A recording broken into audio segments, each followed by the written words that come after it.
আজকে তো উম্মত বন্ধুকে চিনে না, নিজের নবীকে চিনে না। নবী সম্বন্ধে কোনো ধারণা নাই আমাদের, নবী সম্বন্ধে কোনো ধারণা নাই। দেখি আপনাদের ভিতরে দিল আছে কিনা, একটু টাচ দিয়া দেখুন। আল্লাহ সহজ করছেন, আমার বন্ধুকে মানে, আমার বন্ধুর অনুগত্য হও, তাইলে আমার অনুগত্য হবে। আমার বন্ধুকে মানলেই আমার মানা হবে, আর আমি কিচ্ছু চাবো না। বন্ধু পক্ষে তো আমি পক্ষে। কোরআনও বলতেছে, কোরআন আস্তাগফারা লাহুর রাসূল লাওয়াজাদুল্লাহ তাওয়াবার রহিমা। আস্তাগফারুল্লাহ আস্তাগফারা লাহুর রাসূল, আল্লাহর কাছে মাপ চাইলো তো আল্লাহ তার দিকে দেখবে না, বন্ধুর দিকে দেখবে। বন্ধু কি বলে? বন্ধু যদি খালি ইশারা করে দিল, ইশারা, আস্তাগফারা লাহুর রাসূল লাওয়াজাদুল্লাহ তাওয়াবার রহিমা, আল্লাহ বলে সব গুনাহ মাফ করে দিব। তুই কত গুনাহ করছিস, কি কি করছিস, এটা আমার দেখার বিষয় না। বন্ধু পক্ষে তো আমি পক্ষে। কিন্তু উম্মত তো বন্ধুই চিনে না, কি করলো এটাও জানে না, কি করতেছে এটাও জানে না, কি করবে এটাও জানে না। আজকে তো উম্মত নবী চিনে না। যদি চিনতো তাহলে আমাদের দেশে আবার কাদিয়ানি হয় কি করে? যেখানে মানুষ চিনে, আসল নকল চিনে, যেই ব্যাংকে নকল টাকা চিনার মেশিন থাকে, ওই ব্যাংকে কি নকল টাকা জমা দেওয়া যায় নাকি? ও তো মেশিনে চেক করে নিবে, ঠিক না? খালি জমা দিতে গেলেই হবে, শুধু চেক করে টাকা ছিঁড়া ছেড়া দিবে না, বরং হাত করি লাগায়া জেলখানায় ঢুকায়া দিবে। তাই না? আমাদের দেশে কি করে হয় কাদিয়ানি? বুঝা গেল নবী চিনে না। নবী ওলামারা রাগ হয়ে যায় না, কিন্তু আজকে যুবকরা নবী চিনে না, স্কুল কলেজ আলাদা চিনে না, ইউনিভার্সিটি আলাদা চিনে না, জেনারেল শিক্ষিত আলাদা চিনে না, সাধারণ মানুষ নবী চিনে না। নবী কি করলো এটা জানে না, মা বোনরা চিনে না, নাইলে ওই ফাঁদে পা দেয় তো দেখে। বরং এটা হয়তো, তাও তো আমাদের দেশের না, ইনপুটেড জিনিস। কি ইনপুট করা বাহিরের জিনিস, ঠিক না? কাদিয়ান কি আমাদের দেশে নাকি? এটা তো পাঞ্জাবে। এই দেশে এসে জায়গা নিল কি করে? আমরা চিনি না দেখা জায়গা নেওয়ার সুযোগ পাইছে। যদি চিনতো তাহলে প্রথম যেই ব্যক্তির কাছে আসছিল ওই চিতা পিটা কইরা ভিসা ছাড়া বর্ডারের ওই পারে দিয়ে আসতো। শুধু শুধু তো আল্লাহ বলেন না, ওয়াফি আনফুসিকুম আফালা তুবসিরুন। তুই শিক্ষিত তো হইলি বটে, কিন্তু তোর ভিতরে আমি কি কুদরত ফিট করছি ওটা নিয়ে বাবার তোর কোনোদিন সুযোগ হয় না। তুই ভাবিস না, তুই তো ভাবিস আলতু ফালতু জিনিস নিয়া, সারাদিন এটা নিয়ে ভাবিস, ওটা নিয়ে ভাবিস। তোর ভিতরে আমি কি ফিট করলাম, তোর ভিতরে আমি কি কুদরত লাগাইলাম, কি প্রযুক্তি লাগাইলাম। তুই সারাদিন প্রযুক্তি নিয়ে ভাবতে থাকিস, প্রযুক্তি নিয়ে বলতে থাকিস, প্রযুক্তি নিয়ে লিখতে থাকিস। ও মানুষ, তোর ভিতরে কি প্রযুক্তি লাগাইলাম এটা তো একবারও দেখলি না। ওয়াফি আনফুসিকুম আফালা তুবসিরুন। তোকে কি চক্ষু দেই না? তুই নিজের ভিতরে তাকায় দেখিস না যে তোর এগুলা চলে কি করে? যদি প্রযুক্তি দিয়ে লাগাইতে হইতো তাহলে না জানি এক চোখে 13 কোটি ক্যামেরা। কত বিশ্বাস মনে হয় না, ঠিক না? আপনাদের বিজ্ঞানেরটাই বলতেছি আমি, কোরআন হাদিসেরটা বলতেছিলাম। এক চোখে 13 কোটি ক্যামেরা, 2 চোখে 26 কোটি ক্যামেরা। 13 কোটি ক্যামেরার তার আল্লাহ নিয়ে গেছেন 1.6 সেন্টিমিটার জায়গা দিয়া, পিছনে নিয়ে গেছেন। পিছনে 2টা তারকে একসাথে লাগতে দেন নাই। যদি 2টা একসাথে লাগতো তাহলে ফায়ার হতো, ফায়ার। আমরা সব উল্টা দেখতাম। 13 কোটি করে 26 কোটি ক্যামেরা। 13 কোটি সরিষা জমা করেন না একটা পাত্রে, দেখেন না পাত্রটা কত বড় হয়। তাইলে এক একটা চোখ জানে এক একটা বড় বড় জাহাজের লাইটের সমান হইতো, ঠিক না? দুইটা এরকম হয়তো রাস্তা দিয়ে হাঁটতেন, ঠিক না? একজন আরেকজনটা দেখাচ্ছি তো পড়া যেতেন, ঠিক না? এত বড় বড় লাগতো, এত বড় বড়, এতটুক জায়গার ভিতরে ফিট করছে। যাক, যেটা বলেই বুঝাইতেছিলাম শেষ জায়গায় চলে আসছি। মেরে দোস্ত, গুছায়া নিয়ে যেতে হবে, প্রস্তুতি নিয়ে যেতে হবে। আমরা নিজের ইচ্ছায় দুনিয়াতে আসিনি, আবার নিজের ইচ্ছায়ও যাব না। ইসলামে নিজের ইচ্ছায় যাওয়া এটা মহাপাপ, যেটাকে আত্মহত্যা বলে। আর মানুষ নিজের ইচ্ছায় দুনিয়াতে আসে নাই, এটা চির সত্য কথা। যদি নিজের ইচ্ছায় আসতো, তাহলে দুনিয়ায় কোনো অনেক মা বাবা এমন আছে যাদের কোল খালি, কোনোদিন কোল খালি হতো না। আবার অনেক এমনও আছে শুধু ছেলেই সারাটা জীবন মেয়ের দিকে তাকায় তাকায় জীবন পার হয়ে গেছে, আল্লাহ একটা মেয়ে দেন নাই, তাইলে এটাও হতো না।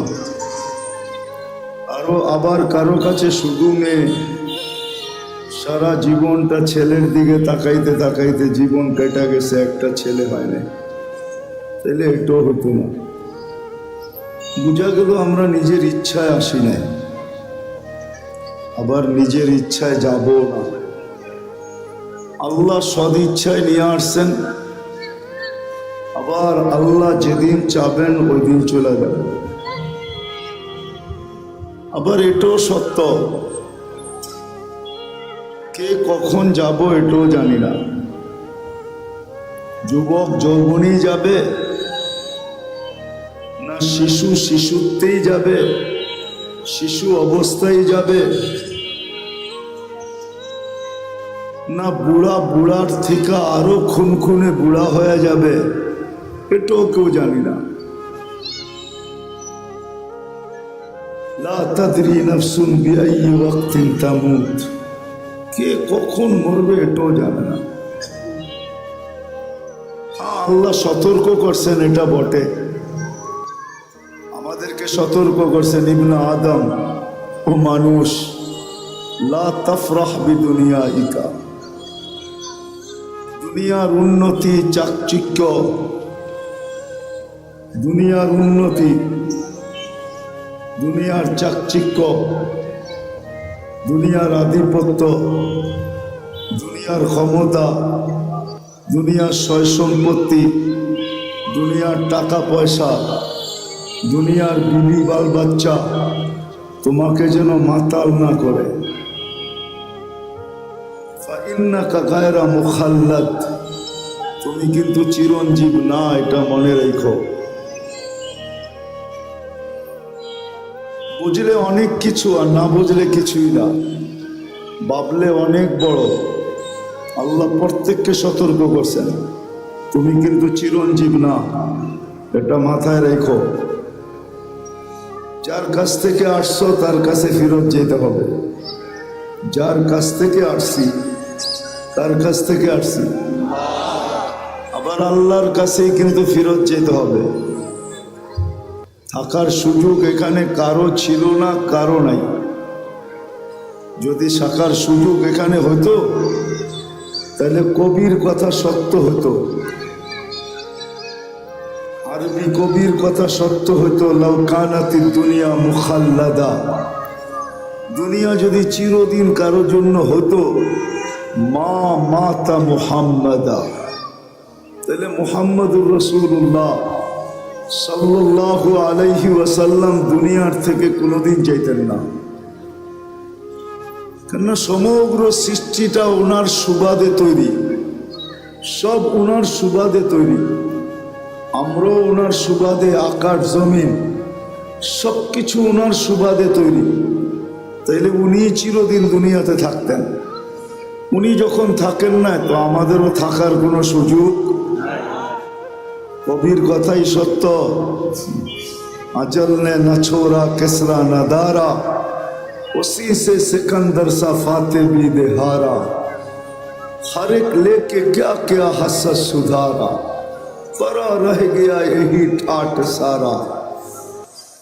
তাইলে ইতিহাসের কথাই সত্য হতো, এই সারা দুনিয়ার রাজত্ব 4 ব্যক্তির হাতের মুঠায় ছিল। 4 ব্যক্তির,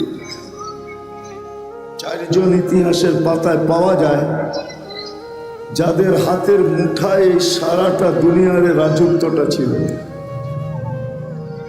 কাউকে যদি নাও চিনেন তো একজনকে অবশ্যই চিনবেন, উনি সুলাইমান আলাইহিস সালাম। শুধু ওই মাটির রাজত্ব ছিল না, এমনকি পাখির রাজত্ব ওনার কাছে ছিল। কোরআন বলে আল্লামাহু মানতিকাত তাইর, উনি পাখির ভাষা পর্যন্ত বুঝতেন। আচ্ছা, পাখি তো একটা পাখি, উনি পিপিলিকার ভাষা পর্যন্ত বুঝতেন, নাইলে সূরা নামল কেন আসলো? ক্বালাতিন নামলাতু দুখুলু মাসাকিনাকুম লা ইয়াহতিমান্না সুলাইমান ওয়া জুনুদুহু ওয়া হুম লা ইয়াশউরুন। পিপিলিকার ভাষা পর্যন্ত বুঝতেন। সমস্ত জমিনের প্রাণীর উপরে ওনার রাজত্ব ছিল।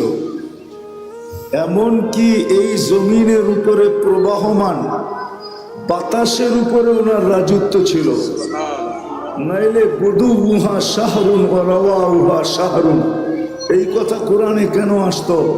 উনি বাতাসকে হুকুম দিতেন, ওনার তখ্তকে উড়ায় নিয়ে যেত উইদাউট ইঞ্জিন।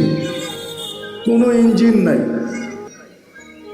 কোনো তেল ভরতে হতো না, কোনো কাপাকাপি করতো না। এক সকালে 1 মাসের রাস্তা উড়াইত, আবার এক বিকালে 1 মাসের রাস্তা পরিমাণ উড়ায় নিয়ে যেত। শুধু উনি একা না, পুরা ক্যাবিনেট সহ, ক্যাবিনেট বুঝেন তো, পুরা সংসদ সহ। আবার ওনার সংসদে শুধু মানুষ ছিল না, জিনও ছিল, এমনকি পাখি পর্যন্ত ছিল। ওনার হাতে সারা দুনিয়ার রাজত্ব ছিল। তাইলে উনি চিরদিন থাকতেন। আজকে ওনার নামটা কোনোদিন ঐতিহ্য হয়ে থাকতো না, ওনার জায়গাগুলো ঐতিহ্য হয়ে থাকতো না, উনি চিরদিন থাকতেন। মানুষ রাজত্ব পাইলে কি ছাড়তে চায়? কি ওই চেয়ার, এমন চেয়ার যে সুপার গ্লু লাগানো আছে, যে বসে আর ওটার থেকে ছাড়, ওই চেয়ার তাকে ছাড়তে চায় না। তো সুলাইমান আলাইহিস সালাম সারা জীবন থাকতেন। বোঝা গেল এখানে চিরদিন থাকা যাবে না, চিরদিন থাকা যাবে না। কথা লম্বা হবে না, কিন্তু আবার সুরও হবে না।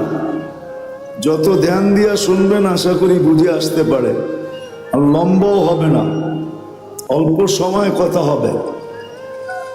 আর যদি ধ্যান দিয়া শুনতে পারি তা আমার বিশ্বাস অল্প কথা যথেষ্ট হবে। আমি প্রমাণ দিতে পারি। ইব্রাহিম ইবনে আদম রহমতুল্লাহ আলাইহির জীবন 2টা শব্দ দিয়া চেঞ্জ হয়েছে, 2টা শব্দ দিয়া। রাতের অন্ধকারে ঘুম ভেঙে গেছে কারো পায়ের আওয়াজে, তাও নিচে না ছাদের উপরে হাঁটতেছিল, তার পদ আওয়াজে তার ঘুম ভেঙে গেছে। প্রহরীকে বলছে ডাইকা নিয়ে আসো, এই গভীর রাত্রে আমার ছাদে হাঁটে তো হাঁটে কে? প্রহরী ডাইকা নিয়ে আসছে, তো জিজ্ঞাসা করছে এই রাত্রে তুমি ছাদে করো তো করো কি, তোমাকে তো চিনিও না। তো বলছে আমার উট হারায় গেছে, খুঁজতে খুঁজতে আপনার ছাদে চলে আসছি। তখন কিন্তু উনি রাজা, বলখের রাজা, ইরাকের একটা এলাকা বলখ, ওই এরিয়ার উনি রাজা ছিলেন। তো বলছে মাথা নষ্ট নাকি, উট খুঁজবে মরুভূমিতে অথবা জঙ্গলে, তুমি রাজপ্রাসাদের ছাদে উট খুঁজতেছ? তো বলছে রাজা মশাই, যদি আমি পাগল হই তাইলে আপনিও আমার সাথে। বলছে মানি? তাইলে আপনিও পাগল।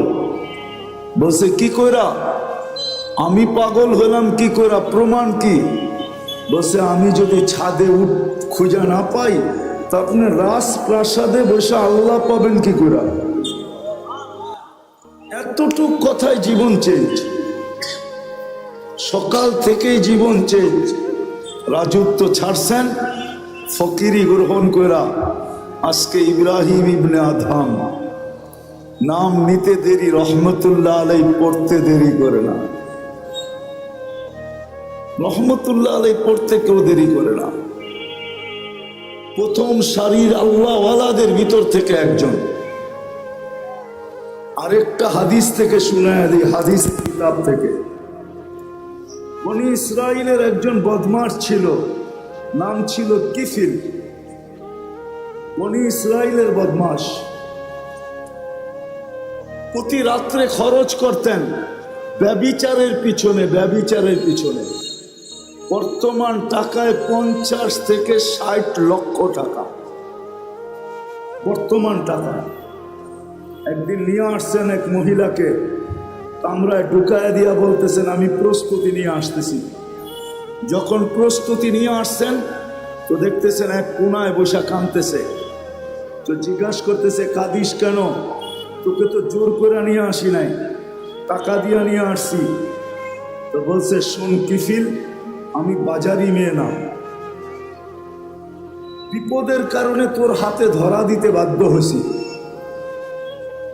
কিন্তু আমি কাঁদতেছি কেন জানিস? যে কালকে এই চেহারাটা আল্লাহকে কি করে দেখাবো, কালকে এই চেহারাটা আল্লাহকে কি করে দেখাবো। এতটুক কথা। কিফিলের দিল ফেরা গেছে। পয়সাটা হাতে উঠায় দিয়া বলছে বোন তোর গায়ে হাত দিব না, কিন্তু একটা অনুরোধ করব, আমি তওবা করতেছি, তুই চোখের পানি দিয়ে আল্লাহকে একটু বইলা দে। ওই রাত্রেই কিফিলের মৃত্যু হয়েছে। ঘরের দরজায় সোনালি অক্ষরে লেখা উঠছে কাদ গফারাল্লাহু লিকিফলিন, আল্লাহ কিফিলকে মাফ করে দিয়েছে। জীবন পরিবর্তন হইতে অনেক কথার প্রয়োজন হয় না, 2-4টা কথাই যথেষ্ট। মালিক ইবনে দিনার রহমতুল্লাহ আলাইহির জীবন চেঞ্জ হয়েছে শুধু স্বপ্নের একটা কথা দিয়া। একমাত্র মেয়ে ছিল, একমাত্র মেয়ে তার ছোট বয়সেই মারা গেছে। স্বপ্নে মেয়ের সাথে দেখা হয়েছে, কাহিনী বড় লম্বা, আমি শর্ট করতেছি, আসল যেটা সেটা বলতেছি।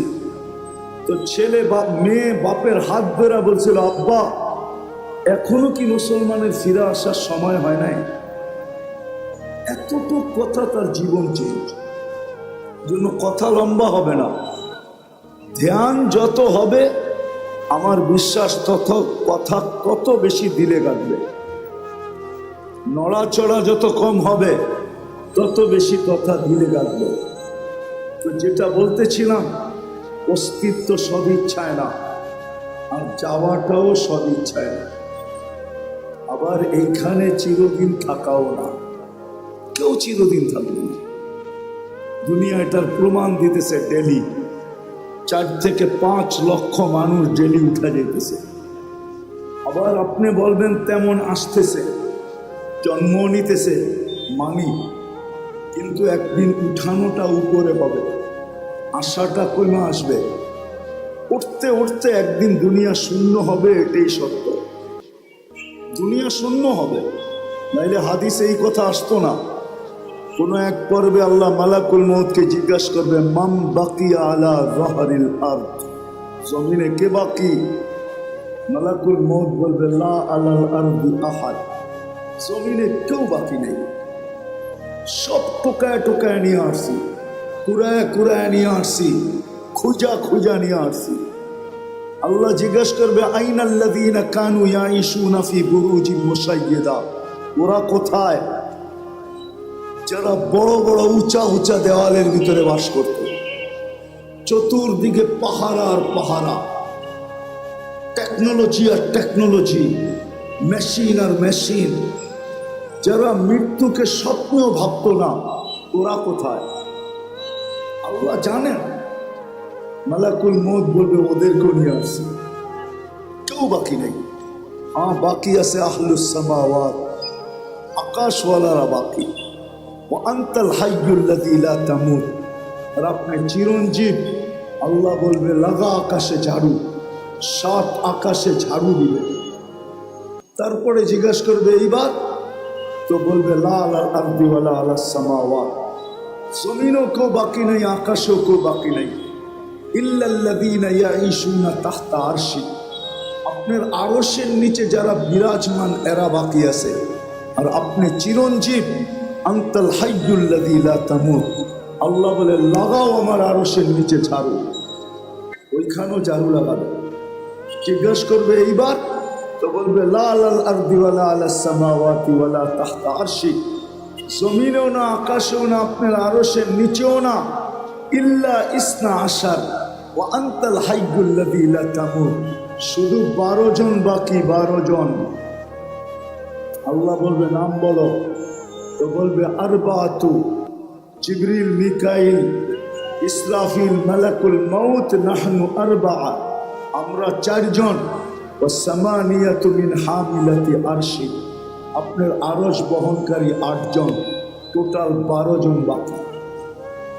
আল্লাহ বলবে জিবরিল, মিকাইল, ইসরাফিলের মৃত্যু হোক, 3 জন মারা যাবে। এবার জিজ্ঞাসা করবে আল্লাহ এইবার, তো বলবে 9 জন, 8 জন আপনার আরশ বহনকারী, আর আমি আর আপনি চিরঞ্জীব।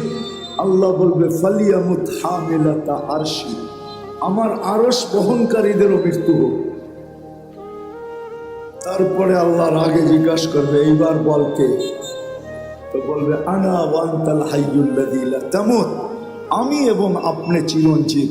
আল্লাহ বলবে ফাতামুত আনতা, এবার তোমার পালা। লিআন্নী কাতাবতুল মাউতা আলা মান তাহতা আরশি, এটাই আমার সিদ্ধান্ত, এটাই সাইনবোর্ডে লেখা আছে। আমার আরশের নিচে যে আছে তাকে মৃত্যুর স্বাদ পান করতে হবে। আল্লাযী হাইলা ইয়ামুত, যে চিরঞ্জীব, ফাহুয়া ফাওকা আরশি, সে আমার আরশের উপরে বিরাজমান। মালাকুল মউতকে আল্লাহ বলবে ফাতামুত, এবার তোমার পালা। তো সায়ুলকি আলাইহি সাকারাতুল মউত, আল্লাহ মৃত্যুর যাতনা ঢালবেন, তো একটা চিৎকার দিবেন, চিৎকার। বিইজ্জাতিকা ওয়া জালালি, তোর ইজ্জত আর জালালের কসম, লাউ আলিমতু সাকরাতাল মউত, যদি সামান্যতম মৃত্যুর যাতনা আমার জানা থাকতো, তো মা কাবাস্তু আরওয়াহাল মুমিনিন, কোন মোমেন মুসলমানকে আমি এত কষ্ট দিয়ে নিয়ে আসতাম না। সত্য এটাই, থাকার সুযোগ কারণে চলে আসছি আসল জায়গায়। নিজেকে গড়া নিয়ে যেতে হবে, দুনিয়ার পরিচয় পরিচিতি চলবে, এটা দুনিয়ার ভিতরে। যালিকা মাতাউল হায়াতিদ দুনিয়া, এটা দুনিয়ার পরিচয় পরিচিতি, এটা দুনিয়ার পরিচয় পরিচিতি। জাআলনাকুম শুউবান ওয়া কাবাইলা লিতাআরাফু, বিভিন্ন বংশে বিভক্ত, বিভিন্ন পেশায় বিভক্ত, এটা দুনিয়ার পরিচয় পরিচিতি। এই জন্য তো আমি বলি, ইচ্ছা করলে আমি দুনিয়ায় সেলিব্রিটি হতে পারি, তাতে কিছু আসে যায় না। দুনিয়ায় বড় আকর্ষণের পাত্র হতে পারে, তাতে কিছু আসে যায় না। দুনিয়ার আকর্ষণের পাত্র সাময়িক। একটু ভালো মতে বুঝি যুবক, যৌবন যতক্ষণ আছে ততক্ষণ তোমার উপরে চোখ উঠতে পারে, আমি মানি। কেউ তোমার জন্য ওড়না গলায় পেঁচাইতে পারে, এটাও মানি। কেউ তোমার জন্য জান দেওয়ার ধমকি দিতে পারে, এটাও মানি। যতক্ষণ যৌবন আছে, যৌবন নাই, তোমার দিকে কেউ চক্ষু উঠায়ও তাকাবে না। বরং তুমি যদি তাকাও তাহলে 1 গাদা গালি দিবে তোমাকে, 1 গাদা গালি, 1 বস্তা গালি দিবে তোমাকে। বলবে বুড়া তো হইলো কিন্তু গাছ বাওয়া ছাড়লো না। বলবে বুড়া তো হইলো কিন্তু খাটাসি অভ্যাসে কোনো গেল না। যৌবন যতক্ষণ আছে ততক্ষণ তোমার ভ্যালু আছে। মাল আল্লাহর কাছে মাল যতক্ষণ আছে ততক্ষণ ভ্যালু আছে। আমরা দেখি বাংলাদেশেই তো থাকি, পথ যতদিন থাকে তো ফাইল নিয়ে মানুষকে ঘুরাইতে থাকে, জুতাগুলা ক্ষয় করাইতে থাকে, কিন্তু যেদিন রিটায়ার্ড হলো তার পরের দিনই উনি ফাইল নিয়ে এখন টেবিলে টেবিলে ঘুরতেছে। বেলু শেষ, দুনিয়া ওনাকে দেখা হাসতেছে যে আপনি টেবিলে টেবিলে তো এতদিন সবাইকে ঘুরাইতেন, এখন তো দেখি আপনিই ঘুরেন। কলিকরা এখন ওনাকে দেখা মুস্কি মুস্কি হাসে, আর সবাই বলে তুমি ঘুরতে থাকো ফাইল নিয়ে, বহুতকে ঘুরাইছো, এখন তুমি ঘুরা দেখো ঘুরতে কেমন মজা লাগে। সত্য এটাই। সদিচ্ছায় আসি নাই, সদিচ্ছায় যাব না, চিরদিন এইখানে থাকবো না। প্রস্তুতি নিয়ে যেতে হবে, এটাই দাবি, আর কিচ্ছু দাবি না। যিনি অস্তিত্ব দিয়েছেন ওনার দাবি এতটুকু, প্রস্তুতি নিয়ে আসো, নিজেকে তৈরি করে নিয়ে আসো, নিজেকে গুছায়া নিয়ে আসো, এটাই ওনার দাবি, আর কিচ্ছু না। ছোট জীবনটার বিনিময় এটাই দাবি, 60-70 বৎসরের বিনিময়। 60-70 বৎসরও তো না, এই উম্মতের জন্য তো 60-70 বৎসরও না। এই উম্মতকে 70 বৎসর দিয়েও আল্লাহ ভাবছেন যে এটা ভালোবাসার বিপরীতে যায় কিনা। আমি তো এদেরকে ভালোবাসি, 60-70 বৎসরে যদি প্রশ্ন উঠায়া দেয় যে তাইলে আর ভালোবাসা হইল তো হইল কি, 70 বৎসর জীবন দিলেন, 60 বৎসর খাটাইলেন, 70 বৎসর খাটাইলেন, তো ভালোবাসার প্রমাণ হইল তো হইল কি। এই জন্য আল্লাহ 2 পর্বে এই উম্মতের জীবনকে কমায়া দিছেন। প্রথম 15 বৎসর মাফ, বালেগ হওয়া পর্যন্ত মাফ, কুফিয়াল কলম সবই হাত্তা ইয়াবলু, বাচ্চা যতক্ষণ পর্যন্ত বালেগ না হয় কলম তার বিরুদ্ধে যায় না। 15 বৎসর মাফ এই উম্মতের জন্য। রইল আর কতটুকু, এটুকু মনে হয় বেশি খাটা মনে হইতেছে, তা আবার আল্লাহ আবার কমায়া দিছেন। 24 ঘন্টায় যতক্ষণ আমরা ঘুমে থাকি কলম উঠানো থাকে, আমাদের বিরুদ্ধে যায় না, এটাও মাপ। এই ছোট জীবনটা দিছেন ঘুরে যাওয়ার জন্য। এই জন্যই তো যে লেখছে বড় সুন্দর লেখছে, তারপরেও যদি গড়তে না পারলো তাহলে ওর চেয়ে বড় হতভাগা কেউ নাই, ওর চেয়ে বড় কপাল পোড়া কেউ নাই, ওর চেয়ে বড় হতভাগা কেউ নাই, ওর চেয়ে বড় কপাল পোড়া কেউ নাই। কোরআনও এটাই বলে, কুতিলাল ইনসানু মা আকফারা, মানুষ তোকে অকৃতজ্ঞতা ডুবায়া দিল, তুই অকৃতজ্ঞ হলি তো হলি কি করা, তোর থেকে বেশি তো চাই নাই আমি। 60 বৎসর দিলেও তো 2 পর্বে লম্বা একটা সময় কনসিডার করছি, মাফ করে দিছি, সময়টা তোর বিরুদ্ধে যাবে না, ছোট্ট একটু সময় তোর কাছে থেকে যাবে, এটাও কাজে লাগাইলি না। হায় মানুষ, তোর চেয়ে বড় অকৃতজ্ঞ তো কেউ নাই। কুরআন বলে কুতিলাল ইনসানু মা আকফারা, ও মানুষ তোর চেয়ে বড় অকৃতজ্ঞ তো কেউ নাই, তো কেউ নাই। কুরআন আবারও চিৎকার দেয়, মা গর্রাকা বিরাব্বিকাল কারীম, যে আল্লাহ দয়ার ভান্ডারের দরজা পুরাটা খোলা দিল, এই উম্মতের উপরে ভান্ডারটা পুরা ঢাইলা দিল, ওই আল্লাহর থেকে তুই দূরে সরলি তো সরলি কি করে, বিমুখ হলি তো হলি কি করে।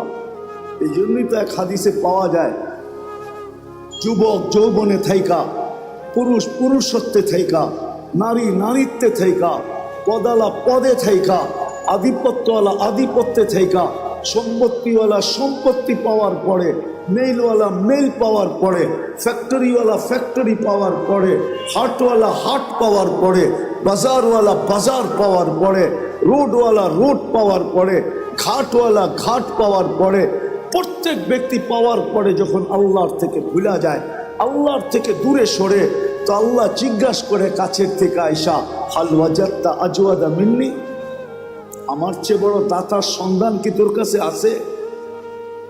বলেন আছে নাকি? কর্ম ছাড়া বেতন কে দিবে? আছে কেউ দেওয়ার? কোন কোম্পানির মালিক আছে যে কর্ম লাগবে না, মাসের শেষে বেতন নিয়ে যাইস? দুনিয়ার রীতিনীতি তো উল্টা। যতটুক খাটায় অতটুকু তো দেয় না, ঠিক না? যত কম দিয়া পারে, ঠিক না? খাটাবে 12 ঘন্টা, বেতন দিবে 6 ঘন্টার, ঠিক না? খাটাবে 18 ঘন্টা, বেতন দিবে 8 ঘন্টার, ঠিক না? এটাই তো দুনিয়ার রীতি। আল্লাহ তো সব ফিরিয়ে দিতেছে। অক্সিজেন কে দেয়? হায় হায়, 1 টাকা লিটারও যদি অক্সিজেনের দাম আল্লাহ রাখতেন, তাইলে বর্তমানে দুনিয়াতে 800 কোটি মানুষ। পূরণ দেন 550 দিয়া, দেখেন কত লিটার হয়। 1 টাকা যদি পার লিটার হতো, তাহলে আমাদেরকে ডেলি 550 লিটার অক্সিজেনের জন্য 550 টাকা দিতে হতো। যদি পার শ্বাসে 1 পয়সা হইতো, 1 পয়সা, এটা দিয়া ভাবেন, এটা দিয়া যুবক পায়ে হাত রেখা বলি, এটা দিয়া ভাবো, হইতে পারে বিবেকের পর্দা খুলতে পারে। আর যদি না খুললো, তাহলে দুনিয়ার জীবনটা কেটে যাবে। কোনো প্রতিরোধ করার কোনো মেশিন আসে নাই যে দুনিয়ার জীবনের গতির উপরে প্রতিরোধ তৈরি করবে, বাধাগ্রস্ত করবে।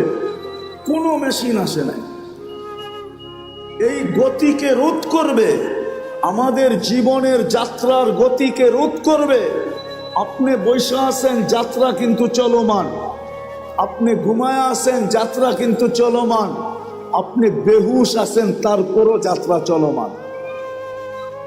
আখিরাতের যাত্রা কিন্তু থাইমা নাই। দুনিয়ায় কোনো মেশিন আসে নাই যে প্রতিরোধ করবে। কোনো পাওয়ার ব্যাংক আসে নাই ভৈরা রেখা দিবে। বিদ্যুৎ বইরা রাখা যায়, জীবন বইরা রাখা যায় না, কেটে যাবে এটা। এই জন্য একটু ভালো মতে বুঝি। শ্বাসের উপরে যদি বিল ধরতেন, তাইলে 1 পয়সা, 1 শ্বাস 1 পয়সা, তাইলে ডেলি 1600 টাকা বিল দিতে হতো। 1600 টাকা। বিশ্বাস হয় না? 1,60,000 পয়সায় 1600 টাকা হয়। 1,60,000 বা শ্বাস প্রশ্বাস নেই। যদি পার ডায়ালিসিসে 100 টাকা হইতো, পার ডায়ালিসিস। একবার ডায়ালিসিস করতে কয় টাকা লাগে চেয়ারম্যান সাহেব? কত? আরে আমি 4 থেকে 4,500 টাকা লাগে। 3,000 ভালো জায়গায় করাইলে 4,500 টাকা। আর যদি আরেকটা আছে গণস্বাস্থ্যতে করাইলে 1200-1300 টাকা লাগে। আচ্ছা 1000 টাকা ধরলাম। আল্লাহ যদি পার ডায়ালিসিসে 100 টাকা নিতেন, 100, তো ডেলি 3600 টাকা ডায়ালিসিসে দিতে হতো। আল্লাহ কুদরত দ্বারা আমাদেরকে সুস্থ রাখার জন্য ডেলি 36 বার ডায়ালিসিস করে, 36 বার। একটা প্রযুক্তি বলতেছি, একটা প্রযুক্তি। এই ময়দান যথেষ্ট হইতো না যদি একটা প্রযুক্তি লাগানো হতো। একটা প্রযুক্তি যেটা আমাদের শরীরের ভিতরে চলমান। আমাদের শরীরের ভিতরে ডেঙ্গু জ্বর এত বিপজ্জনক কেন? এটা তো জ্বরই, জ্বর তো চিরাচরিত ছিল, এটা এত বিপজ্জনক কেন? কি কারণে জানেন? আরে বলতে পারবেন? কেননা আমাদের একটা রক্তের ব্লাড সেল আছে, এটা হলো হোয়াইট ব্লাড সেল। ডেঙ্গু জ্বর হইতে দেরি, হোয়াইট ব্লাড সেল দ্রুত গতিতে নিচে নামতে দেরি করে না। যদি 10,000 15,000-এ চলে আসে, এটার কমসে কম 1.5 লাখ থাকতে হবে, উপরে 4.5 লাখ। 1.5 লাখের নিচে আসলেই ডাক্তার সারাদিন দেখতে থাকবে যে কত কমতেছে। যদি 10-15-তে চলে আসলো, তো ডাক্তার বলবে এবার রক্ত দেন। যদি রক্ত দিয়ে উপরে না উঠলো, তো ডাক্তারও হাত ধুইয়া বসা যাবে যে মনে হয় আর বাঁচানো যাবে না। এরকম 2টা ব্লাড সেল আছে আমাদের শরীরে, একটা হলো হোয়াইট, একটা হলো রেড, একটাকে বলে লাল, একটাকে বলে সাদা। এই দুইটাকে কন্ট্রোল করার জন্য যদি প্রযুক্তি ব্যবহার হতো তাহলে এই ময়দান ভরা মেশিন লাগতো। আল্লাহ ওটা কুদরত দিয়া ঠিক রাখেন। হায় হায় হায়, আপনি তো জানেন না এটার ভিতরে কি খেলা খেলতেছেন। আমি ডাক্তারি পড়াইতে আসি নাই, খুললে খুলতে পারি, সারা রাত্র চলে যাবে। শুধু শুধু তো আল্লাহ বলেন না ওয়াফি আনফুসিকুম আফালা তুবসিরুন। তুই শিক্ষিত তো হইলি বটে, কিন্তু তোর ভিতরে আমি কি কুদরত ফিট করছি ওটা নিয়ে বাবার তোর কোনোদিন সুযোগ হয় না। তুই ভাবিস না, তুই তো ভাবিস আলতু ফালতু জিনিস নিয়া, সারাদিন এটা নিয়ে ভাবিস ওটা নিয়ে ভাবিস। তোর ভিতরে আমি কি ফিট করলাম, তোর ভিতরে আমি কি কুদরত লাগাইলাম, তুই প্রযুক্তি লাগাইলাম। তুই সারাদিন প্রযুক্তি নিয়ে ভাবতে থাকিস, প্রযুক্তি নিয়ে বলতে থাকিস, প্রযুক্তি নিয়ে লিখতে থাকিস। ও মানুষ, তোর ভিতরে কি প্রযুক্তি লাগাইলাম এটা তো একবারও দেখলি না। ওয়াফি আনফুসিকুম আফালা তুবসিরুন। তোকে কি চক্ষু দেই না? তুই নিজের ভিতরে তাকায় দেখিস না যে তোর এগুলা চলে কি করে? যদি প্রযুক্তি দিয়ে লাগাইতে হইতো তাহলে না জানি এক চোখে 13 কোটি ক্যামেরা। কত বিশ্বাস মনে হয় না, ঠিক না? আপনাদের বিজ্ঞানেরটাই বলতেছি আমি, কোরআন হাদিসেরটা বলতেছিলাম। এক চোখে 13 কোটি ক্যামেরা, দুই চোখে 26 কোটি ক্যামেরা।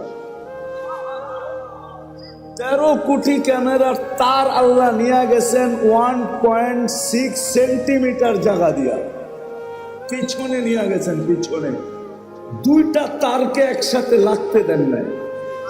যদি দুইটা একসাথে লাগতো তাহলে ফায়ার হতো, ফায়ার। আমরা সব উল্টা দেখতাম। 13 কোটি করে 26 কোটি ক্যামেরা। 13 কোটি সরিষা জমা করেন না একটা পাত্রে, দেখেন না পাত্রটা কত বড় হয়। তাইলে এক একটা চোখ জানে এক একটা বড় বড় জাহাজের লাইটের সমান হইতো, ঠিক না? হ্যাঁ, দুইটা এরকম হইতো, রাস্তা দিয়ে হাঁটতেন, ঠিক না? একজন আরেকজনটা দেখা চিতয়া পড়া যেতেন, ঠিক না? এত বড় বড় লাগতো, এত বড় বড়, এতটুক জায়গার ভিতরে ফিট করছে। যাক, যেটা বলেই বুঝাইতেছিলাম শেষ জায়গায় চলে আসছি। মেরে দোস্ত, গুছায়া নিয়ে যেতে হবে, প্রস্তুতি নিয়ে যেতে হবে, প্রস্তুতি নিয়ে যেতে হবে, নিজেকে গোড়া নিয়ে যেতে হবে। সদিচ্ছায় আসি নাই, সদিচ্ছায় যাব না, চিরদিন এখানে থাকবো না, এটাই সত্য। নিজেকে গোড়া নিয়ে যেতে হবে, গুছায়া নিয়ে যেতে হবে, প্রস্তুতি নিয়ে যেতে হবে। এই ছোট সময়টার ভিতরে ওইখানে সময় পাওয়া যাবে কিন্তু মূল্য পাওয়া যাবে না। ওইখানে সময় পাওয়া যাবে। আজকে তো সারা দিনে একবার আল্লাহ বলার সুযোগ হয় না। এই মজমায় আছে এরকম যুবক যে সারা দিনে একবার মনের থেকে আল্লাহকে ডাকে না, আল্লাহ বলে না একবার। এই মজমায় আছে সারা দিনে 200 বার আল্লাহ আল্লাহ বলে না, সকালে একবার 100, বিকালে 100। আছে এই মজমায়, বেশিরভাগই এই মজমায়।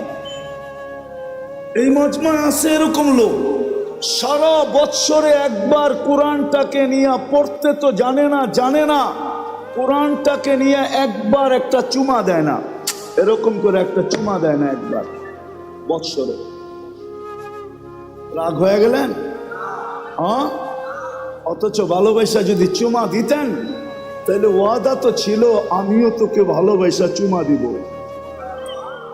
আমিও তোকে ভালোবাসবো। তুই আমার কালামকে চুমা দিলি, আমি তোকে ভালোবাসি, বাসবো না তো বাসবো না কেন? না বাইসা যাবো তো যাবো কোথায়? আমিও তোকে ভালোবাসবো। ছোট জীবনটাকে গড়া যেতে হবে। চিরদিন নিজের ইচ্ছায় আসি নাই, নিজের ইচ্ছায় যাব না, চিরদিন এখানে থাকবো। এটাই আল্লাহর দাবি।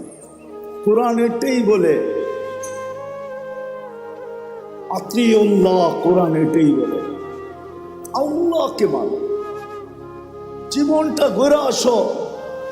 কোরআনের দাবি এটাই, জীবন গড়া, প্রস্তুতি নেওয়া। চলে যেতে হবে। কিন্তু আরেকটা কথাও বলে দেই, সন্দেহ মানুষ থাকতে পারে যে মনে হয় দুনিয়ার কিছু ওইখানে, দুনিয়ার টাকা পয়সা চলুক আর না চলুক সম্পর্ক মনে হয় চলবে। ওরকম লোকের সাথে সম্পর্ক হলে চলবে, কিন্তু বাকি অন্য কোনো সম্পর্ক চলবে না। ওরকম লোকের সাথে যদি সম্পর্ক হয়, নিয়ে যাইতেছি আমি, নাইলে চলবে, নাইলে চলবে না। যদি বংশ চলতো তাহলে আবু তালেবের জন্যই চলতো, যদি সম্পর্ক চলতো তাহলে আবু তালেবের জন্যই চলতো। কিন্তু এটা চলবে, প্রস্তুতির সাথে চলবে, প্রস্তুতিহীন চলবে না।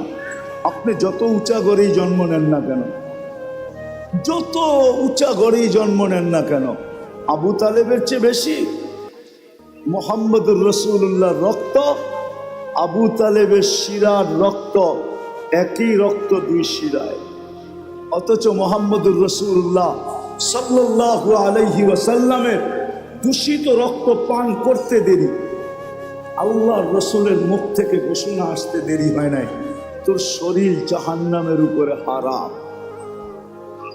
অথচ আবু তালেবের শরীরে আর মুহাম্মদুর রাসূলুল্লাহর শরীরে একই রক্ত দৌড়াইতেছে, কোনো কাজে দেয় না। আমাদেরও প্রস্তুতির সাথে সম্পর্ক কাজে দিবে, এটা আমি মানি, এটা আমি অস্বীকার করি না। প্রস্তুতির সাথে সম্পর্ক কাজে দিবে, নাইলে কোরআন কেন বলবে, কোরআন কেন বলবে, কোরআন কেন বলবে যে তোমাদের পরিবার পরিজনকে তোমাদের সাথে মিলায় দেবে, ওয়ালহাকনা বিহিম যুররিয়াতাহুম, প্রস্তুতির সাথে চলবে, ওয়ালহাকনা বিহিম যুররিয়াতাহুম চলবে। এজন্য আল্লাহর দাবি হলো প্রস্তুতি নিয়ে যেতে হবে। রাজি? ইনশাআল্লাহ না মনের থেকে না মুখের থেকে? প্রতিজ্ঞা? বিলকুল। দেখি কে কে প্রস্তুতি নিতে রাজি। আল্লাহ কবুল করুক নামাজ। কিন্তু একটা প্রশ্ন হইতে পারে, আল্লাহ আপনি বলতেছেন আপনাকে মানার দ্বারা প্রস্তুতি নিব, কিন্তু আপনাকে মানবো তো মানবো কি করে? চোখে তো আপনাকে দেখা যায় না, কানে তো আপনার কথা শোনা যায় না, ধ্যান ধারণায় তো আপনাকে আনা যায় না, ধ্যান ধারণায় তো আনা যায় না, বর্ণনা দিয়ে তো শেষ করা যায় না।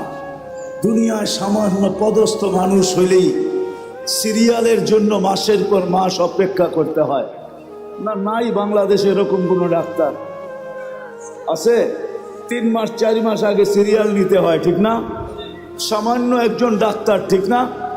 কি আরে রাগ হয়ে গেলেন বুঝি, ঠিক না? কত মানুষ ওনার হাতে ভালো হয়েছে, আবার কত মানুষ ওনার হাতে আজিমপুরেও গেছে, ঠিক না? না যায় নাই? না যায় নাই? বড় ডাক্তারের হাতে মানুষ মরে বেশি, এটা জানেন? ছোট ডাক্তার তো ভয় পায়, এই জন্য হয় খালি রেফার করে। কি করে? সব মুসিবত বড় জনের কান্দে পড়ুক, আমার কান্দে পড়ার দরকার নাই। আবার ও এটাও ভাবে আজিমপুরের কাছ দিয়ে গেলে আমার চেহারা ঢাকা যেতে হবে, খামাখা এটাও দরকার নাই, বড় ডাক্তারের কাছে পাঠায় দেয়, ঠিক না? 1 মাস 2 মাস 3 মাস আগে সিরিয়াল নিতে হয়, ঠিক না?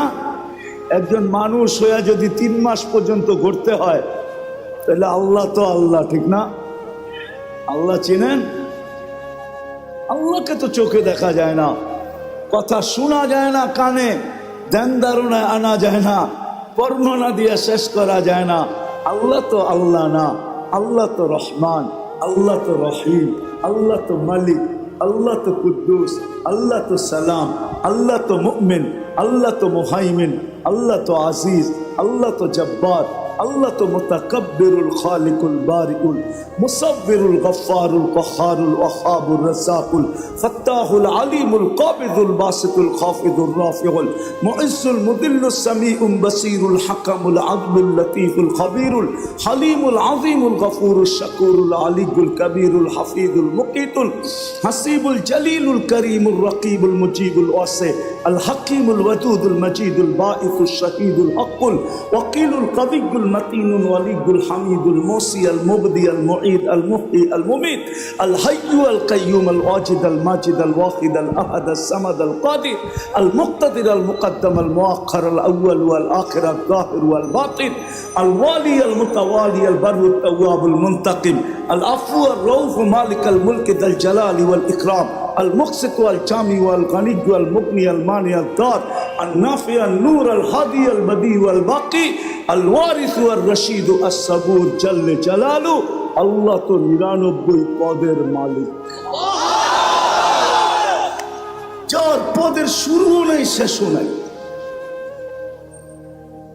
তাকে পাবো তো পাবো কি করে? পাইলেই জীবন গড়া হবে, গোছানো হবে।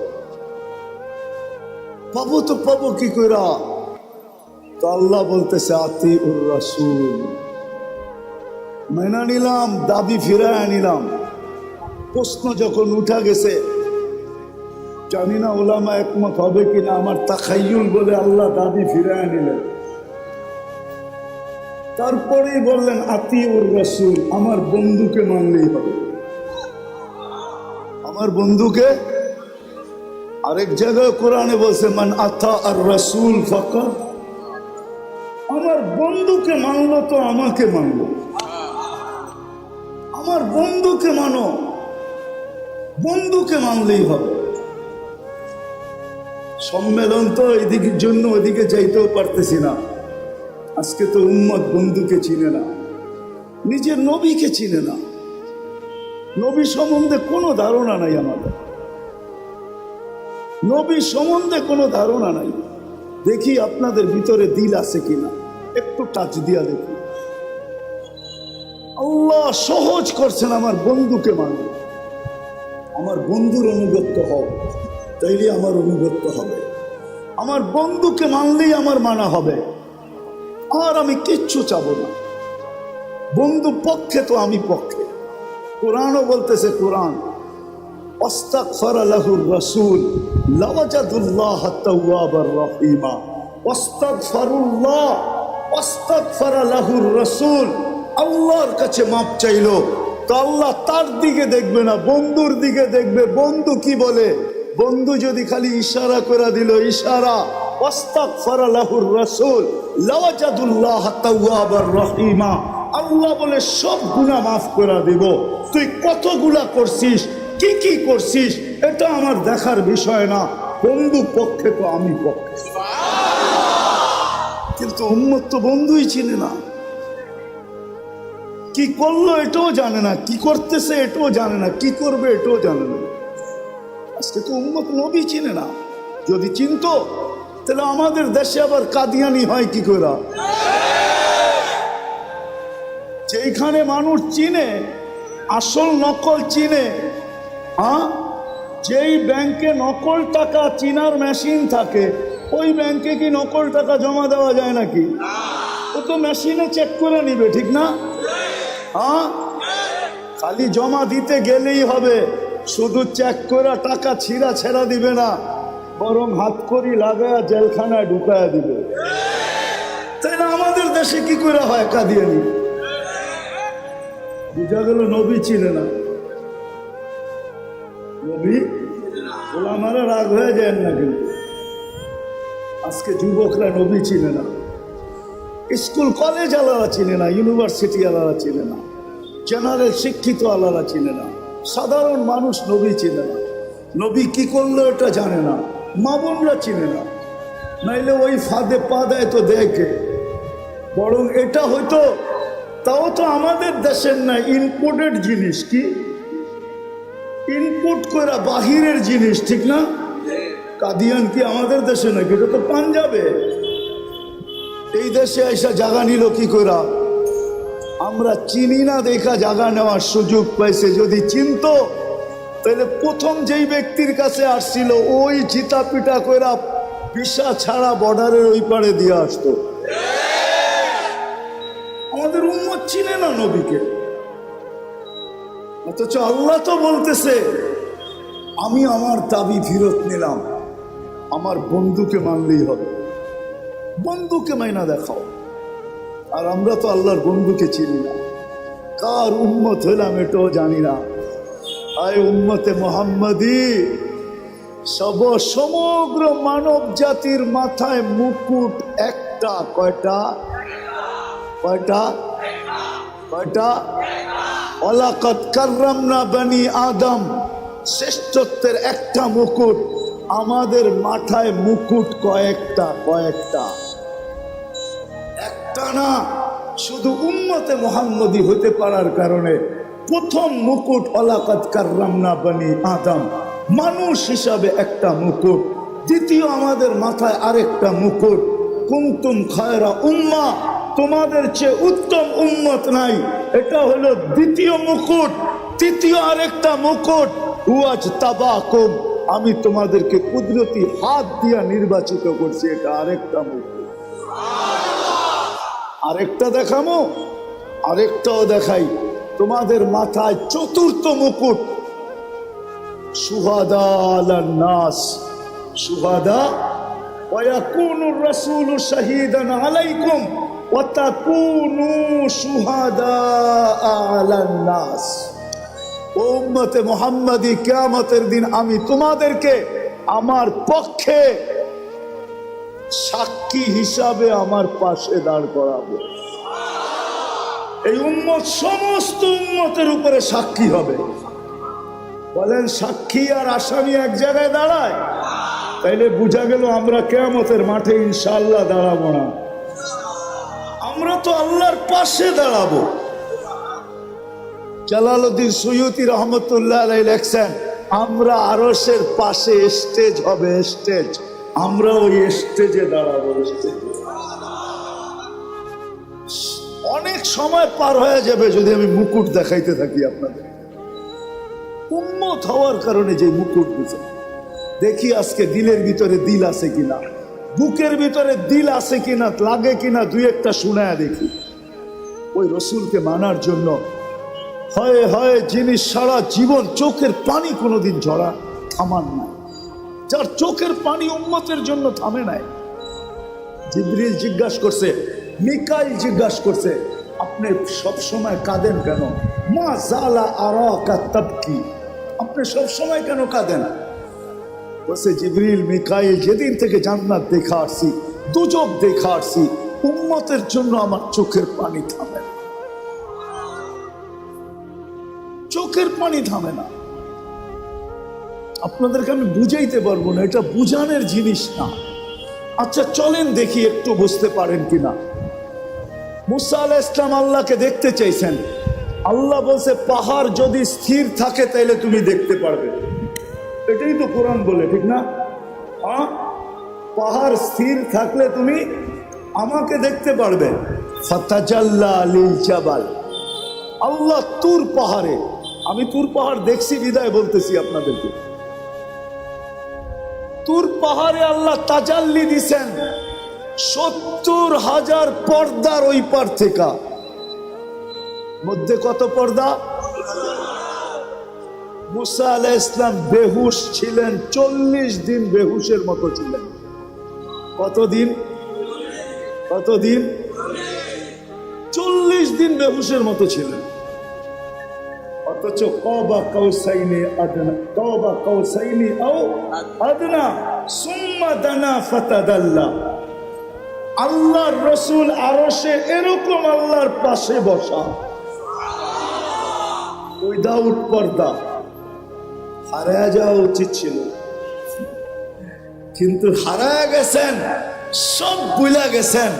পরিবার বলছেন, ফাতেমা বলছেন, হাসান বলছেন, হুসাইন বলছেন, বনু হাশেম বলছেন, কুরাইশি বলছেন, আরব বলছেন, সব ভুলে গেছেন।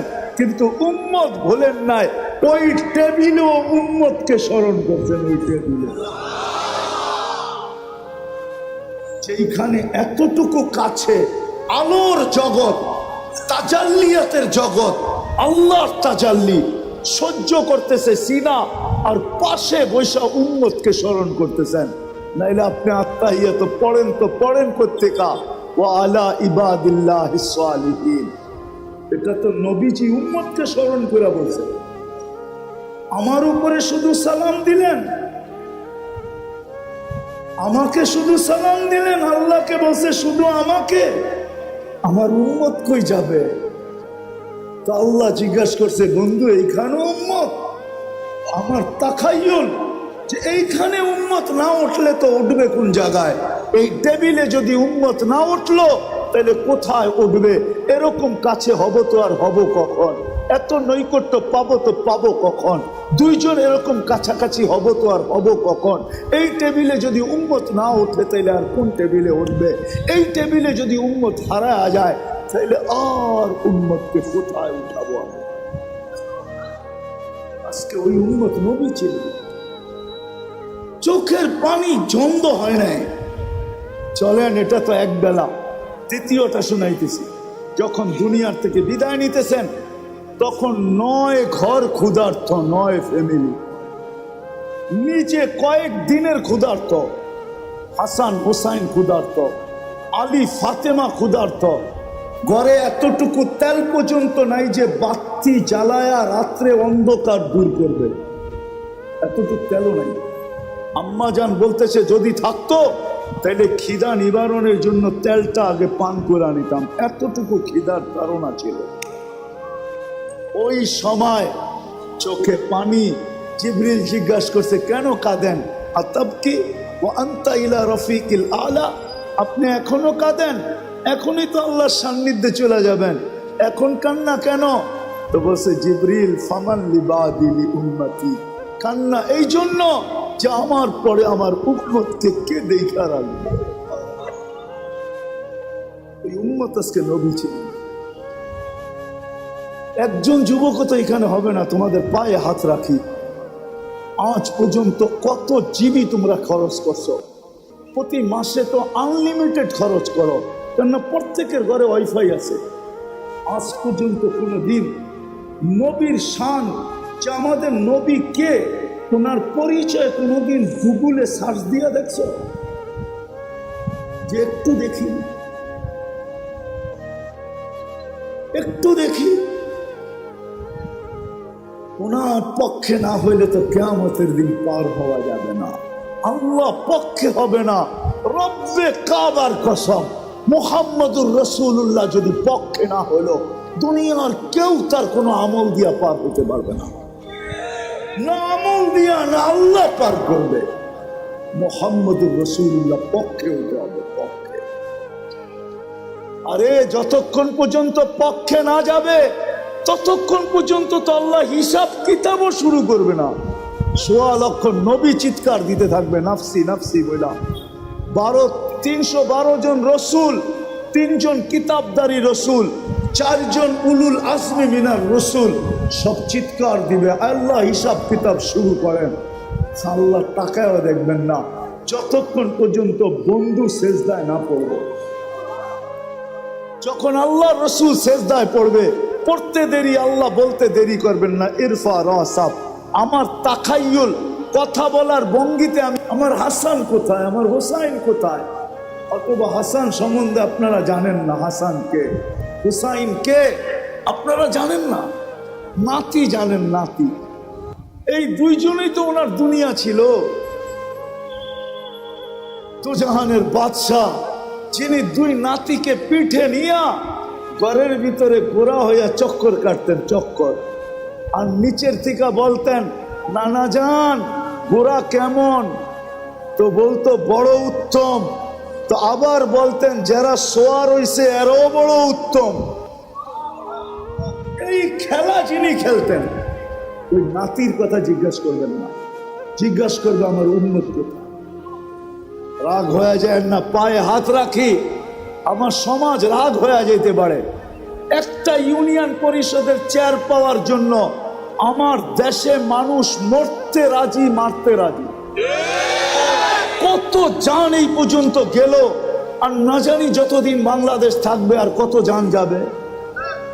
শুধু ইউনিয়ন পরিষদের একটা চেয়ার, ঠিক না? অনেক সময় তো দেখা যায় অনেক ইউনিয়ন পরিষদের চেয়ারটা ভাঙ্গাও থাকে, ওরকম একটা চেয়ারের জন্য কিয়ামতের দিন আপনার নবীকে, রসুলকে, মুহাম্মদুর রসুল্লাহকে আল্লাহ মাকামে মাহমুদ দিবে, মাকামে মাহমুদ। ফাতাহাজ্জাত বিহি নাফিলাতাল লাক আসা আইয়াব আসাকা রব্বুকা মাকামান মাহমুদা। মাকামে মাহমুদ দিবেন, নিয়ে যাওয়া হবে, উনি বসবেন না ওই চেয়ারে। যেই চেয়ার আল্লাহ কুদরত দিয়া বানাইছেন একটা, দুটা চেয়ার আল্লাহ বানাইছেন কুদরত দিয়া, একটা নিজের যেটার নাম কুরসি, আরেকটা বানাইছেন বন্ধুর জন্য যেটার নাম মাকামে মাহমুদ। বসবেন না, হাত রাইখা দাঁড়ায় থাকবেন। আল্লাহ বলবে বন্ধু বসেন, বসবো না কেন?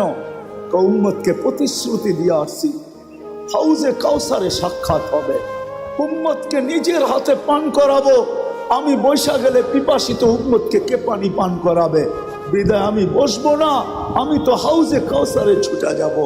আল্লাহ বলে তারপরে বসেন, বলে তারপরেও বসবো না। বলে কেন? বলে আমি মিজানের কাছে ছুটে যাব। আপনি প্রতিশ্রুতি দিছেন আমাকে সালতু তা শাফি তুষাফা, আপনি প্রতিশ্রুতি দিছেন আমাকে সাউফা ইউতিকা রাব্বুকা ফাতারদা, আপনি প্রতিশ্রুতি দিছেন লা ইউখজিকা ফি উম্মতিক। আমি মিজানের কাছে দাঁড়াবো, পাল্লা যদি সামনে না ঝোঁকে তাহলে প্রতিশ্রুতিকে কাজে লাগানোর জন্য ওইখানেই হাত উঠায় চাইতে শুরু করব। আল্লাহ পাল্লা তো সামনে ঝুঁকে না, ঝুঁকায় দেন না। ওইখানেই সুপারিশ করতে শুরু করব, ওইখানে দাঁড়াই চিৎকার দিব আমি রাজি হব না, না না না, পাল্লা কিন্তু ঝুঁকে না। ওইখানে থেকেই বলবো আমি লজ্জিত হয়ে যাব, উম্মতের পাল্লা সামনে ঝোঁকে না। আল্লাহ বলে তারপরে বসেন, তারপরও বসবো না। বলছে কেন? মিসা পুলসিরাতের ওইখানে ছুটা যাব। উম্মত যদি পার না হইতে পারে, জীবনে যদি একবারও আমার উপরে দুরুদ পড়া থাকে আর ইমানের সাথে আইসা থাকে, তো আমি দুরুদের গাট্টি দিয়া পার করায় দেব।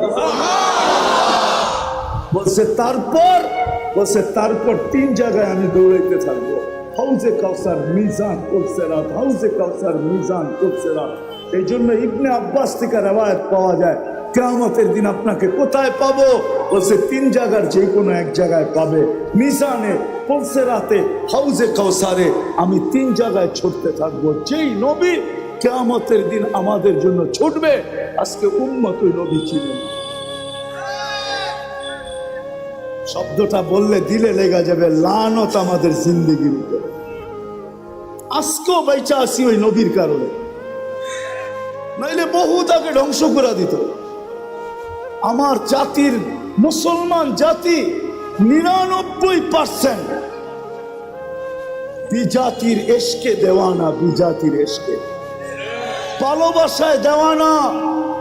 যুবক 1 সপ্তাহ পর্যন্ত চুলের স্টাইল দেখতে থাকে অনলাইনে, 1 সপ্তাহ। ঈদের সময় টানা 1 সপ্তাহ দেখতে থাকে শুধু চুলের স্টাইল। তারপরে দেয় স্কিল শট নিয়ে, তারপরে যায় সেলুনে, আমাকে এই স্টাইলে কাটা দেয়। আজ পর্যন্ত এখানে একজন, এক যুবক পায়ে হাত রাখি তোমাদের, একজনও নাই যে নবীর স্টাইলে একবার চুল কাটছে, একবার না। আমরা কাটছি, সেলুনে যা বলছে ছোট কইরা কাইটা দিও, নাহলে বড় কইরা। আজ পর্যন্ত বলি না নবীর স্টাইলে কাইটা দাও, বা মনে মনেও ভাবি না আজকে চুলটা নবীর স্টাইলে কাটবো। কোরআন বলছে মুকাসসিরিন, ছোট কইরা কাটো, আমি নবীর স্টাইলে কাইটা নিব ছোট কইরা।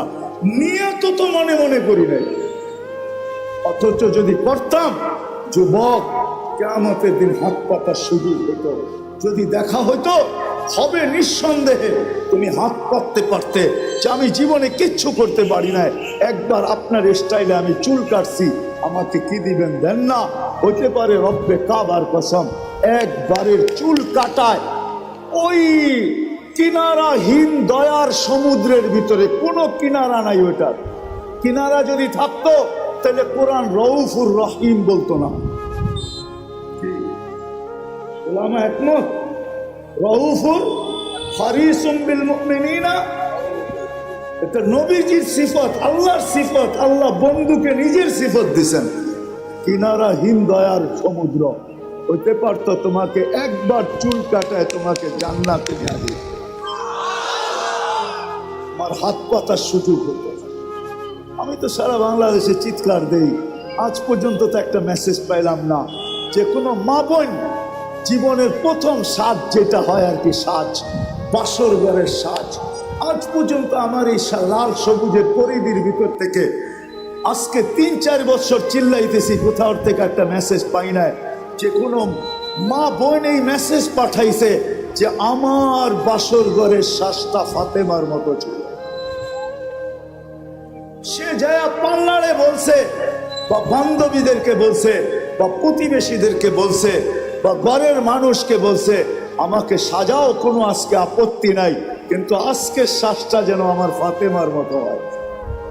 ফাতেমাও তো বাসর ঘরে সাজছে, কেননা কিয়ামতের দিন ফাতেমার হাতে ঝান্ডা থাকবে মহিলাদের, এদের ঝান্ডার নিচে হয়ে জান্নাতে যেতে পারবে।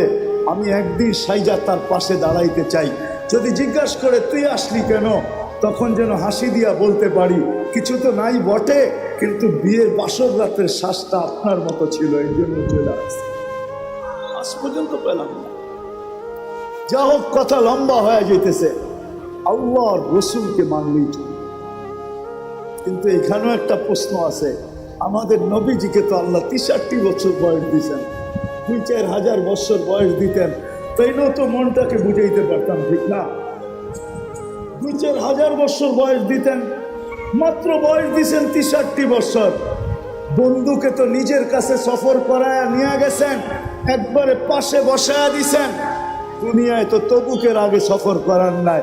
সারা দুনিয়াটা একটু ঘুরাইলেও তো আমরা বলতে পারতাম যে আমাদের বাংলাদেশও নবীজির পা পড়ছে, ঠিক না? সারা দুনিয়াটা তো ঘুরাইলেন না।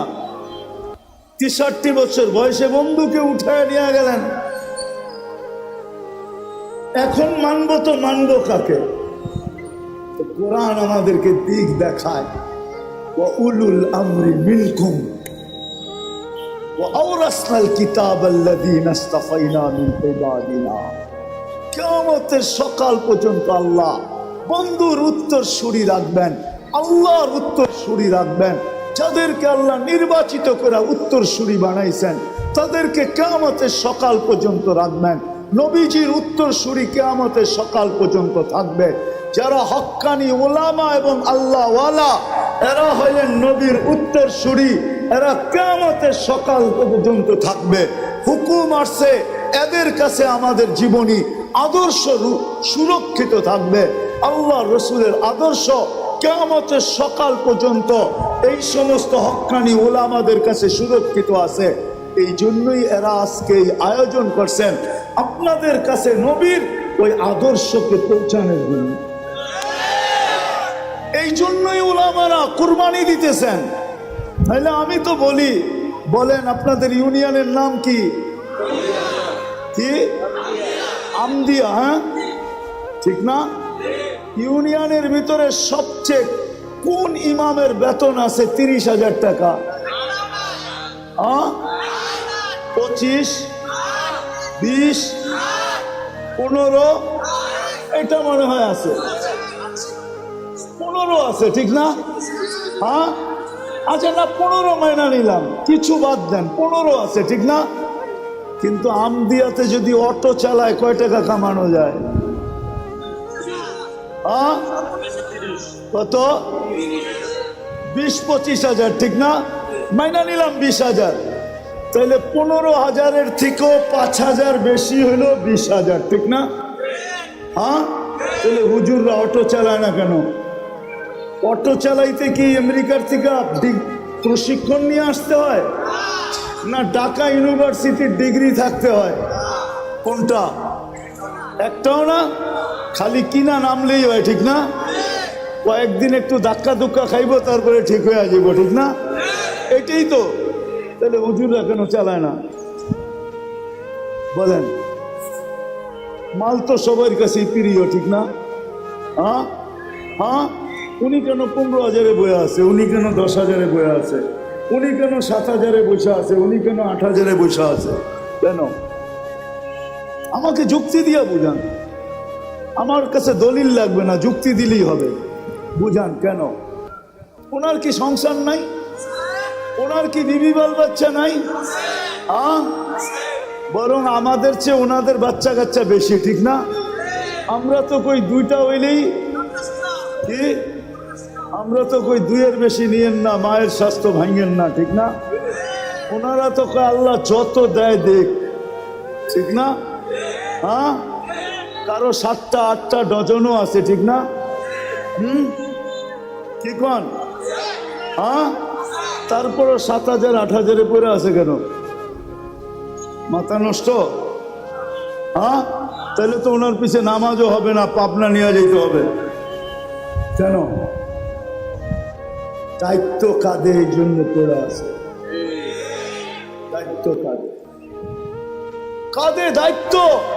দিলের ভিতরে ওই ব্যথা, ওই ভয় যে যদি ছেড়া চলে গেলাম, উম্মতকে দেখলাম না, তাইলে কালকে কিয়ামতের চেহারা কিভাবে দেখাবো? দায়িত্ব কাঁধে, দিলে ভয়, চোখের সামনে জান্নাত ঝলঝল ঝলঝল করে, চোখের সামনে জান্নাত, এই জন্য 8,000 টাকা করে আছে। তো যেটা বুঝাইতেছিলাম, জীবনটা নিজ ইচ্ছায় আছি নাই, নিজ ইচ্ছায় যাব না, চিরদিন থাকবো না, এই জীবনটা গড়া যেতে হবে। করার জন্য আল্লাহ কিয়ামতের সকাল পর্যন্ত ওলামাদেরকে নির্বাচিত করছেন, আল্লাহ ওয়ালাদেরকে নির্বাচিত করছেন। এরা আল্লাহর পক্ষ থেকে নির্বাচিত। যদি গড়তে চাই তাহলে এদের সাথে নিজেকে সংযুক্ত করতে হবে। যে যত এদের পিছনে চলবে, এদের কথা এদের কাছে জিজ্ঞাসা করা চলবে, এদের কথা মাইনা চলবে, তত বেশি তার জীবন গড়তে থাকবে, যত বেশি সম্পর্ক গড়বে। আজকে যতটুকু গড়ুক আর না গড়ুক, কালকে কিন্তু গড়বে, এটাতে কোনো সন্দেহ নাই। কেননা এই উম্মতকে আল্লাহ ডাইরেক্ট জাহান্নামে পাঠাবে না, সিদ্ধান্ত হইলেও পাঠাবে না, এক জায়গায় জমা করাবে, যেখান দিয়ে এই উম্মতের ওলামারা জান্নাতে যাবে। যখন ওইখানে পৌঁছবে, আল্লাহ বলবে যে যাকে চিনো ধরো। এরা কিন্তু সুপারিশকারী, সুপারিশ করতে দেরি, আমি মঞ্জুর করতে দেরি করব না। তখন সবাই ওলামাকে ধরবে। তখন ওলামাদের আওয়ামের জন্য আজকেও এদের দিলে ব্যথা আছে, যদিও বুঝাইতে পারি না, বুঝে না, কিন্তু কালকে বুঝবে, ব্যথা এদের উঠবে। এরা আল্লাহকে বলবে, আল্লাহ আমাদের এলাকার, আমাদের ইউনিয়নের, থানার পরিচিত, এদেরকে না দিলে আমরাও জান্নাতে যাব না। আল্লাহর রহমত জোশে উঠবে।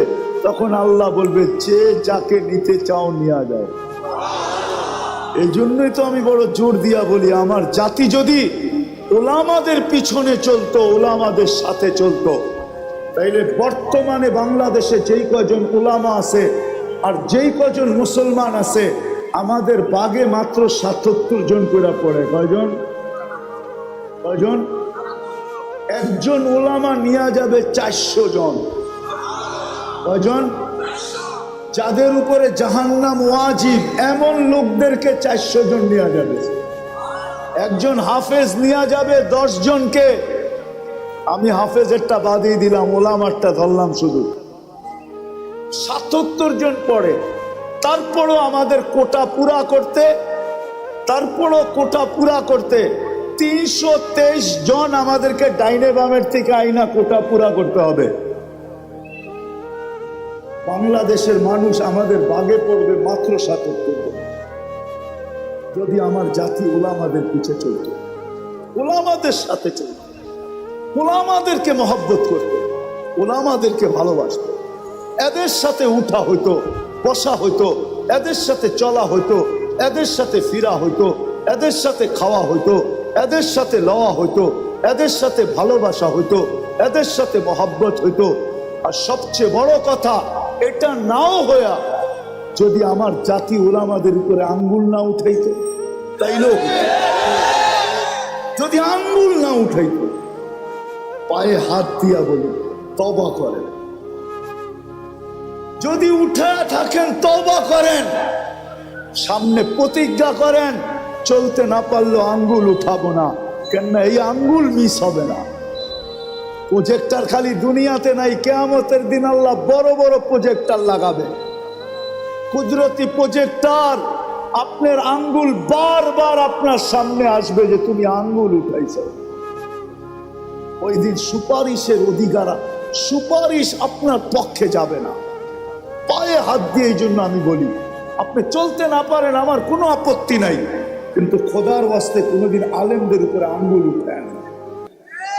আজকে কিছু হবে না এটা আমি মানি, আজকে কিছু হবে না, আজকে আপনার কার্ডই চলবে, আমার কার্ড চলবে না, আমি মানি, কিন্তু কাল কিয়ামতের মাঠে এই আঙ্গুল উঠবে।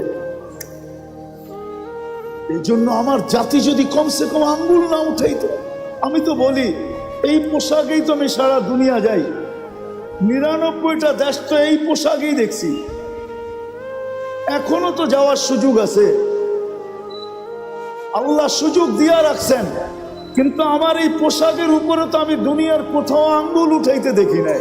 আমার দেশে যতটুকু আঙ্গুল উঠায় দুনিয়ার কোথাও আমি দেখি নাই যে আমার এই পোশাকের উপরে কেউ আঙ্গুল উঠেছে যে তুই এটা কি পরলি। বরং আমি তো বলবো আমার এই টুপিটা সারা দুনিয়ায় যতগুলা প্রশংসা কুড়াইছে, আজ পর্যন্ত মনে হয় কোনো ব্যক্তির সাফারি কোট, দামি দামি ব্লেজার আজ পর্যন্ত এর অর্ধেকও কুড়াইতে পারে না। অর্ধেক কি, 1/4 না। আমি তো স্টেজে বসে বলতেছি, যত এয়ারপোর্টে টুপি দেখা বলছে your cap is very nice, তো টুপিটা তো বড় সুন্দর। মুসলমানের তো টুপি দেখি, তোরটা তো অন্যরকম, এই ব্র্যান্ড তুই পাইলি কই? আজ পর্যন্ত টুপি যতটুকু কুড়াইছে। এই জন্য আপনাদের পায়ে হাত রেখা বলি, জীবন গড়া যেতে হবে, কাটায় গেলে চলবে না। এই জন্য আসেন, আসেন, 2-3টা কথা বলবো। আসেন, প্রথমে যা গেছে গেছে, এটার জন্য তওবা করি। রাজি? তাইলে হাত উঠায় বলি আল্লাহ তওবা করলাম। দ্বিতীয়, আজকের থেকে হক্কানি আলেম আল্লাহ ওয়ালাদের সাথে চলবো। তৃতীয়, আজকের থেকে কখনো নামাজ ছাড়বো না। চতুর্থ, বর্তমান প্রেক্ষাপটে ইসরায়েল ফিলিস্তিনের দিকে তাকায়া বর্তমান প্রেক্ষাপটে আমরা প্রতিবাদ করতেছি, এতটুকু যথেষ্ট না। আমরা প্রতিরোধ করতে পারতেছি না, প্রতিবাদ করতেছি, এতটুকু যথেষ্ট না। প্রতিরোধ ওরা করতেছে, যেখানে গাজায় আছে ওরা প্রতিরোধ করতেছে, আমরা কি করতেছি? প্রতিবাদ করতেছি, এতটুকু যথেষ্ট না। আরো 2টা কাজ আমাদের করতে হবে, তাইলে যদি সম্পূর্ণ হয়। ডোজ পরিপূর্ণ হইলে তারপরে ওষুধ কাজ করে। আরো 2টা কাজ আমাদের করতে হবে, যদিও এখানে একজনও নাই। আজকে 2 সপ্তাহের উপরে চলছে গাজার সাথে ইহুদিদের সাথে যুদ্ধ, আমরা প্রতিবাদী করে যেতেছি, ঠিক না? আজকে এই মজমায় কয়জন আছে যে আমি এই প্রথম দিন থেকে আজ পর্যন্ত ডেলি এদের জন্য 2 রাকাত নফল নামাজ পড়তেছি? আমি ওলামাদের পায়ে হাত রেখা বলবো, ওলামাও নাই যে ডেলি আমি 2 রাকাত নফল করতেছি।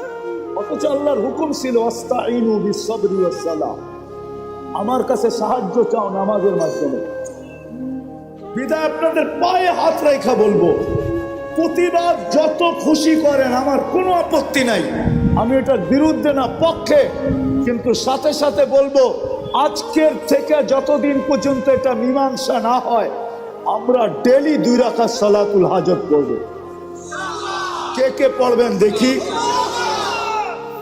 দ্বিতীয় শেষ, এটা 5ম নম্বর। শেষ হাদিসে আছে as-সাদকাতু তারুদ্দুল বালা, সমস্ত বিপদ সদকা দ্বারা দূরীভূত হয়। মুসলমানের উপরে এর চেয়ে বড় কোনো বিপদ হইতে পারে না, যেটা বর্তমানে গাজায় চলতেছে। এর চেয়ে বড় কোনো বিপদ মুসলমানদের উপরে বর্তমানে হইতে পারে? আপনি কি মানেন এর চেয়ে কোনো বড় বিপদ আছে?